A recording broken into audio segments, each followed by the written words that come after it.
ಗೊತ್ತಿಲ್ಲ ಏನು ಕುಮಾರಣ್ಣ ಅವರು ಯಾವ ವಿಚಾರ ಮಾತಾಡಿದ್ರು ಅಂತ. ಅಂದರೆ ಅವ್ರಿಗೆ ಒಬ್ಬಟ್ಟು ಇದು ಮಾಡಿಸ್ಕೊಳ್ಳೋದಕ್ಕೆ ಏನಾದರೂ ತಗೋತಾ ಇದ್ದಾರೆ ಅನ್ನೋಂಥ ಒಂದು ಚರ್ಚೆ, ವರ್ಲ್ಡ್ ತುಂಬ ಚರ್ಚೆ. ಗೊತ್ತಿಲ್ಲ ಕುಮಾರಣ್ಣ ಅವರು ಆ ವಿಚಾರನ ಯಾಕೆ ಪ್ರಸ್ತಾಪ ಮಾಡಿದ್ದಾರೆ ಅಂತಕ್ಕಂಥದ್ದು. ಬಹುಶಃ ಅವ್ರಿಗೆ ಮಾಹಿತಿ ಇಲ್ಲದೆ ಹೋದರೆ ಅಂಥ ವಿಚಾರಗಳೇನು ಚರ್ಚೆ ಮಾಡಲಿಕ್ಕಿಲ್ಲ. ಯಾವುದೋ ಬಲವಾದಂಥ ಮಾಹಿತಿ ಅವ್ರಿಗೆ ಇರ್ತಕ್ಕಂಥ ಹಿನ್ನೆಲೆಯಲ್ಲಿ ಬಹುಶಃ ಅವರು ಮಾತನಾಡಿರ್ಬೋದು. ಬಹುಶಃ ಕುಮಾರಣ್ಣ ಅವರು ಇನ್ನೊಂದು ಗಂಟೆಗೆ ಬರ್ತಾರೆ. ಅವರ ಮಾತಿನ ಆದರೆ ಹಿಂದಿನ ರಹಸ್ಯ ಏನು ಅಂತಕ್ಕಂಥದ್ದು ಬಹುಶಃ ಕುಮಾರಣ್ಣ ಅವ್ರಿಗೆ ಕೇಳಬೇಕು. ಮತ್ತೆ ನೀವು ರಾಜ್ಯ ಪ್ರವಾಸ ಮಾಡ್ತೀರಾ ಅಂತ ಪ್ರವಾಸ ನಡೀತಾ ಇದೆ, ನಿರಂತರವಾಗಿ ನಡೀತಾ ಇದೆ. ಈಗ ಮೈಸೂರು ಭಾಗದಲ್ಲಿ ಪ್ರವಾಸ ಮುಕ್ತಾಯ ಆಗಿದೆ. ಇನ್ನು ಹಲವಾರು ಕ್ಷೇತ್ರಗಳಲ್ಲಿ, ಜಿಲ್ಲೆಗಳಲ್ಲಿ ಪ್ರವಾಸ ನಿರಂತರವಾಗಿ ಸಾಗ್ತಾ ಇರಬೇಕು. ಸಂಘಟನೆ ಅಂತಕ್ಕಂಥದ್ದು ನಿಂತು ನೀರಲ್ಲ, ಒಂದು ರೀತಿ ಸಮುದ್ರ ಇದ್ದಂಗೆ ನಿರಂತರವಾಗಿ ಸಂಘಟನೆ ನಡೀತಾ ಇರಬೇಕು. ಒಂದು ಚಾಲ್ತಿಯಲ್ಲಿ ಇದ್ದಾಗಲೇ ಯಾವುದೇ ಒಂದು ರಾಜಕೀಯ ಪಕ್ಷಕ್ಕಾಗಲಿ ಕಾರ್ಯಕರ್ತರಿಗಾಗಲಿ ಒಂದು ಹುಮ್ಮಸ್ಸು, ಒಂದು ಉತ್ಸಾಹ, ಆ ನಿಟ್ಟಿನಲ್ಲಿ ಸಂಘಟನೆ ಅಂತಕ್ಕಂಥದ್ದು ಬಿರುಸಾಗಿ ಸಾಗ್ತಾ ಇದೆ. ಜೊತೆಯಲ್ಲಿ ಇತ್ತೀಚೆಗೆ ಕೋರ್ ಕಮಿಟಿ ಅಧ್ಯಕ್ಷರಾಗಿ JK ಕೃಷ್ಣಾರೆಡ್ಡಿ ಅವರು ನೇಮಕಾತಿಗೊಂಡ ನಂತರ ಕೋರ್ ಕಮಿಟಿಯ ಸದಸ್ಯರಿಗೂ ಕೂಡ ಕಳೆದ ಬಾರಿ ನಾನು ಸ್ಪೆಷಲ್ ಇನ್ವಿಟಿಯಾಗಿ ಹೋಗಿದ್ದೆ. ಯಾಕೆಂದರೆ ನಾನೇನು ಕೋರ್ ಕಮಿಟಿ ಸದಸ್ಯ ಅಲ್ಲ. ಕೂತಂಥ ಸಂದರ್ಭದಲ್ಲಿ ಪಾರ್ಟಿ ಕಟ್ತಕ್ಕಂಥ ದೃಷ್ಟಿಯಲ್ಲಿ ಅನೇಕ ಟಾಸ್ಕ್ಗಳು ಇವತ್ತು ಕೋರ್ ಕಮಿಟಿಯ ಸದಸ್ಯರು ಕೂಡ ತಗೊಂಡಿದ್ದಾರೆ ಆ ಜವಾಬ್ದಾರಿ.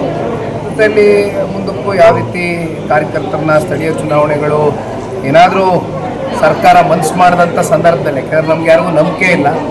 ಕಾಂಗ್ರೆಸ್ನವ್ರಿಗೆ ಎಲ್ಲೋ ಒಂದು ಕಡೆ ಅವರ ಆಡಳಿತದಲ್ಲಿ ಕುಸಿತ ಕಂಡಿರೋದ್ರಿಂದ ಜನ ತಿರಸ್ಕಾರ ಮಾಡ್ತಾರೆ. ZP, TP, GBA ಚುನಾವಣೆ ಇವ್ಯಾವು ಕೂಡ ಮಾಡ್ತಕ್ಕಂಥದ್ರಲ್ಲಿ ಮನಸ್ಸಿಲ್ಲ ಅವ್ರಿಗೆ. ಕಾರಣ ಎಲ್ಲೋ ಒಂದು ಕಡೆ ಅವ್ರಿಗೆ ಹಿನ್ನಡೆ ಆಗ್ತಕ್ಕಂಥದ್ದು ಒಂದು ಆತಂಕ ಇದೆ. ಆದರೂ ಮುಂದೇನಾದರೂ ಇನ್ನೊಂದು 2 ವರ್ಷದ ಒಳಗಡೆ ಏನು ವಿಧಾನಸಭಾ ಸಾರ್ವತ್ರಿಕ ಚುನಾವಣೆ ಎದುರು ನೋಡ್ತಾ ಇದ್ದಾರೆ. ಕಾರ್ಯಕರ್ತರು ಚುನಾವಣೆ ಪಡೆದಂಥ ಸಂದರ್ಭದಲ್ಲಿ ಕಾರ್ಯಕರ್ತರನ್ನ ಹುರಿದುಂಬಿಸಿ ಅವ್ರಿಗೆ ಅಧಿಕಾರ ಕೊಡಿಸ್ತಕ್ಕಂಥ ಕೆಲಸ ನಾವೆಲ್ಲರೂ ಕೂಡ ಸೇರಿ ಮಾಡ್ತೀವಿ ಅಂತಕ್ಕಂಥದ್ದು ಹೇಳ್ಬೋದು. ಮತ್ತು NDA ಟಿಕೆಟ್ ಹಂಚಿಕೆ ವಿಚಾರವಾಗಿ ನಾವು ತುಂಬ 2 ವರ್ಷ ಆದರೆ ಕೋಲಾರ ಜಿಲ್ಲೆಯಲ್ಲಿ ಬಹಳಷ್ಟು ಕ್ಷೇತ್ರಗಳು ಕೂಡ ಕೈಗೊಂಡಿರ್ತಾರೆ. ಅಂತಹ ಕ್ಷೇತ್ರ ಮಾಲೂರು, ಬಂಗಾರಪೇಟೆ, ಕೋಲಾರ ಈ ಭಾಗದಲ್ಲಿ ಟಿಕೆಟ್ ಹಂಚಿಕೆಗೆ ಸಂಬಂಧಪಟ್ಟಂತೆ JDS ನಾಯಕರಲ್ಲಿ ಒಂದು ಅಸಮಾಧಾನ. BJP ನಾಯಕರು JDS ಜೊತೆ ಮೈತ್ರಿನೇ ಬೇಡ ಅಂತಕ್ಕಂಥ ಒಂದು ಮಾತು ಕೂಡ ಹೇಳಿದ್ದಾರೆ ಮಾಲೂರು ತಾಲೂಕಲ್ಲಿ. ಈಗ ಕರ್ನಾಟಕ ರಾಜ್ಯ ರಾಜಕಾರಣದ ಇತಿಹಾಸ ತೆಗೆದು ನೋಡಿದಾಗ ಇಲ್ಲಿವರೆಗೂ ಕೂಡ ಅಲಯನ್ಸ್ಗಳು ಆಗಿರ್ತಕ್ಕಂಥದ್ದು ಪೋಸ್ಟ್ಪೋಲ್ ಅಲಯನ್ಸ್.